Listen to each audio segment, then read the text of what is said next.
नमो नमः बच्चों। जैसा कि हम देख पा रहे हैं कि अस्मत् शब्द रूप के अंत में द हलंत वाला है, अर्थात यदि इस शब्द का वर्ण विच्छेद किया जाए तो अ प्लस स प्लस म प्लस अ प्लस द ऐसा होगा। द में हलंत होने के कारण हम कह सकते हैं कि द के बाद कोई स्वर नहीं है, अर्थात द अंत में है जिसके वह दकारांत शब्द कहलाएगा। अतः अस्मत् शब्द रूप दकारांत सर्वनाम शब्द है। इस शब्द रूप का प्रयोग मैं, हम से संबंधित सर्वनाम शब्दों के लिए किया जाता है, जैसे मैं, हमारा, मुझको, हम सबको, मेरा, हम दोनों आदि। तो आइए अब हम अस्मत् सर्वनाम शब्द रूप के उच्चारण को ध्यानपूर्वक सीखते हैं। इस बात का विशेष ध्यान रखें कि किसी भी सार्वनामिक शब्द रूप में केवल 7 विभक्तियों का ही प्रयोग किया जाता है, संबोधन विभक्ति का प्रयोग नहीं किया जाता है। चलिए हम अस्मत् शब्द रूप का उच्चारण सीखते हैं। विभक्ति जैसे कि पिछले वीडियो में प्रथमा, द्वितीया, तृतीया, चतुर्थी, इसमें चतुर्थी शब्द थोड़ा गलत लिखा है, तो थ पर इसमें र की मात्रा आती है ऊपर और त के ऊपर नहीं आती है, कोई भी मात्रा ऊपर नहीं है, गलत है। पंचमी, षष्ठी, सप्तमी, ऐसा ये सातों विभक्तियों के नाम हैं। ठीक है। इसके बाद एक वचन, द्विवचन, बहुवचन, तो प्रत्येक शब्द रूप में 3 ही वचन होते हैं। ठीक है, तो हम इसका उच्चारण करते हैं। अहम, आवाम, वयम। प्रथमा विभक्ति अहम, आवाम, वयम। द्वितीया विभक्ति माम, आवाम, अस्मान्। द्वितीया विभक्ति माम, आवाम, अस्मान्। तृतीया विभक्ति मया, आवाभ्याम, अस्माभिः। मया, आवाभ्याम, अस्माभिः। तो आपको दिखाई दे रहा होगा अस्माभिः, यानी कि भ के पहले छोटी की मात्रा है, तो वो जो विसर्ग का जो साउंड निकल रहा है वो ह के रूप में होता है, लेकिन वो जिस मात्रा में के पहले मात्रा लगाई जाती है जिस भी शब्द पर, जिस भी अक्षर पर, उसी मात्रा के साउंड जैसा ह निकलता है। इसका हमें ध्यान रखना है। ठीक है। चतुर्थी विभक्ति मह्यम, आवाभ्याम, अस्मभ्यम। मह्यम, आवाभ्याम, अस्मभ्यम। ठीक है। पंचमी विभक्ति मत, आवाभ्याम, अस्मत्। मत, आवाभ्याम, अस्मत्। षष्ठी विभक्ति मम, आवयोः, अस्माकं। मम, आवयोः, अस्माकं। यहाँ पर षष्ठी विभक्ति में देखिए मम यानी हलंत नहीं है किसी भी म में, है ना, लास्ट में जो म आया है उसमें यहाँ पर हलंत नहीं है, इसीलिए यहाँ पर जो म शब्द लिखा है उसमें हम उसका उच्चारण जो करेंगे वो पूरे म का करेंगे, आधे म का नहीं करेंगे। जैसे मत पंचमी विभक्ति में मत लिखा था, चतुर्थी विभक्ति में मह्यम लिखा है, तो हमने यहाँ पे मह्यम तुरंत म को स्टॉप कर दिया है ना, मह्यम, मह्यम ऐसा नहीं कहा है, मह्यम, मह्यम। ठीक है ना, हाँ में यह मिला हुआ है। और पंचमी में मत ता पे हलंत है तो मत, मत ऐसा नहीं बोला है। षष्ठी में लेकिन ये शब्द ज्यादातर लोग इसको अशुद्ध उच्चारण करते हैं, मम शब्द उच्चारण करते हैं, मम नहीं होता मम। ठीक है, ऐसा उच्चारण करना है। और शुरू से हम अगर आदत अपनी उच्चारण सही करने की बना लें तो हमें भी याद रहता है कि कहाँ हलंत लगाना है, कहाँ हमारे शब्द में हलंत नहीं लगना है, चाहे जितने बड़े हो जाए हमें याद रहता है ये सब। ठीक है, तो षष्ठी विभक्ति का उच्चारण फिर से मम, आवयोः, अस्माकं। ठीक है। सप्तमी विभक्ति मयि, आवयोः, अस्मासु। मयि, आवयोः, अस्मासु। इसमें मई नहीं बोलना, मयि, आवयोः, अस्मासु।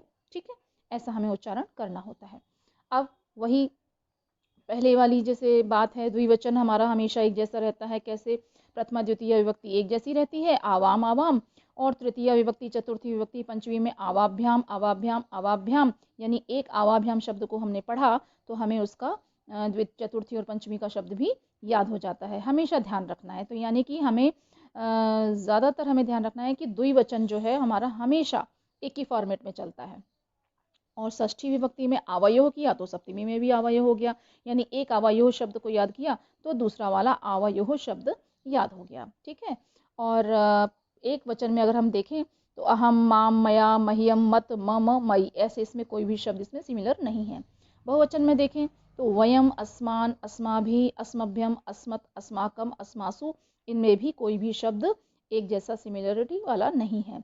यहाँ पर वैसे ज़्यादातर शब्दों में क्या होता था, शब्द रूप में चतुर्थी विभक्ति और पंचमी विभक्ति का बहुवचन एक जैसा होता था, लेकिन ऐसा सर्वनाम शब्द अस्मद में ऐसा नहीं है। ठीक है।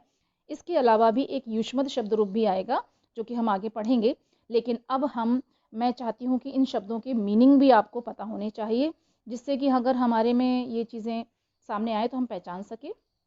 उच्चारण सीखने के बाद हम इन शब्दों के अर्थ को भी जान लेते हैं। वाक्यों में आए हुए इन सार्वनामिक शब्दों को प्रयोग शब्दों का जो प्रयोग होता है उसे हम भली भांति समझ सकें, क्योंकि ये शब्द हमारे प्रयोग तो कई जगह होते हैं, लेकिन हमें अर्थ नहीं आता तो हम अहम की जगह मम का प्रयोग करते हैं, माम की जगह मम का प्रयोग करते हैं। ऐसे हम कहीं कहीं किसी भी शब्द का प्रयोग करने लगते हैं ना। तो हमें ये अगर अर्थ मालूम है तो फिर हमें हमारी गलतियां होने की संभावना नहीं रहेगी। तो देखिएगा, प्रथमा विभक्ति के एक वचन में अहम, अहम का मतलब होता है मैं, फिर आवाम का मतलब होता है हम दोनों, वयम का मतलब होता है हम सब। ठीक है। आप चाहें तो कहीं नोटबुक पर लिख भी लीजिए इन शब्दों के अर्थों को, जिससे आपको समझने में आगे कहीं मिले ये शब्द तो समझ सके आसानी से। माम, माम माने होता है मुझको। माम और मम, मम थोड़ा ही अंतर है। देखिए यहाँ पर षष्ठी विभक्ति में मम का प्रयोग किया है और द्वितीय विभक्ति में माम, माम का प्रयोग किया है ना। तो थोड़ा सा एक मात्रा का और एक हलंत का अंतर है, तो उससे ही शब्द का जो अर्थ है वो चेंज हो जाता है, परिवर्तन हो जाता है। द्वितीय विभक्ति में कर्म कारक होता है, जो हम कारक टॉपिक पढ़ेंगे तो उसमें भी मैं बताऊंगी। ठीक है। तो माम माने मुझको, आवाम माने हम दोनों को, असमान माने हम सबको। ठीक है। क्योंकि एक वचन में, द्विवचन में, बहुवचन में थोड़ा सा अंतर है।